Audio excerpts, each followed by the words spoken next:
ব্যবসা করতে গেলে কন্টেনার সাইজ বা সিবিএম সম্পর্কে সবার প্রথমেই জ্ঞান নিতে হয়, বিশেষ করে বাইসিতে যারা প্রোডাক্ট শিপমেন্ট করেন। এটা হচ্ছে একটা 20 ফিট কন্টেইনার। 20 ফিট কন্টেইনার মানে দৈর্ঘ্য হচ্ছে 20 ফিট, উচ্চতা যেটা দেখতেছেন এটা উপর থেকে নিচ পর্যন্ত 2.37 মিটার, আর প্রস্থ হচ্ছে 2.37 মিটার। এই কন্টেনার আপনি লোড দিতে পারবেন ম্যাক্সিমাম 28 সিবিএম। আপনি যে ফেব্রিক্স হয়, ওভেন ফেব্রিক্স অ্যারাউন্ড আপনার 15 টন, আর যদি হয় সেটা নিট ফেব্রিক্স অ্যারাউন্ড 12 থেকে 13 টন। অন্যান্য প্রোডাক্ট যেগুলো আছে সেগুলো ডিপেন্ড করে আপনার ওয়েটের উপর, বাট ম্যাক্সিমাম আপনি নিতে পারবেন 28 সিবিএম।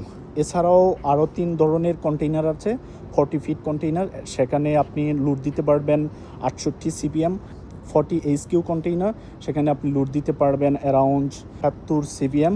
আর হচ্ছে 45 প্রায় 85 সিবিএম লোড দিতে পারবেন। সো আশা করি আপনাদের সব ধরনের কোশ্চেনে অ্যান্সার এখানে পেয়ে গেছেন, কতটুক সাইজ কন্টেইনারে থাকে এবং কন্টেইনারে কতটুক লোড দিতে পারবেন।